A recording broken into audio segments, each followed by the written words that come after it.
এই ধরনের অঙ্ক প্রাইমারি বিসিএস সহ যে কোনো পরীক্ষায় আসতে পারে এবং আসে। আসলে এই অঙ্কটা আমরা বেসিক থেকে শিখি। তার আগে অঙ্কটা পড়ি। 20 ফুট লম্বা একটি বাঁশ এমনভাবে কেটে দুই ভাগ করা হলো যেন ছোট অংশ বড় অংশের 2/3 হয়। ছোট অংশের দৈর্ঘ্য কত ফুট? ছোট অংশের দৈর্ঘ্য কত ফুট? আচ্ছা, এখানে একটা বাঁশ দুই ভাগ করা হবে, একটা আর একটা হবে 2/3। 2/3 মানে কি?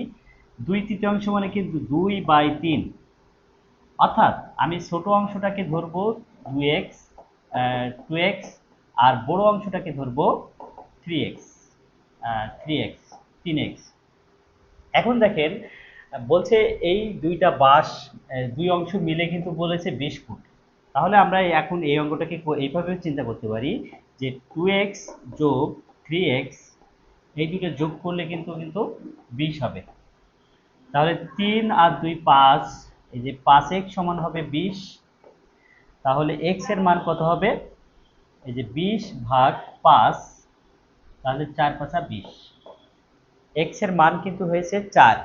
তাহলে এখানে আমি x এর মান বসাই 4, 2 গুণ 4, 4 দুগুণ 8। এখানে বলেছিল ছোট অংশ, বলছে ছোট অংশের দৈর্ঘ্য কত? ছোট অংশ কিন্তু আমাদের হয়েছে 8, সরি এখানে 4, 4 দুগুণ 8, ছোট অংশ হয়েছে 4, 4 দুগুণ 8।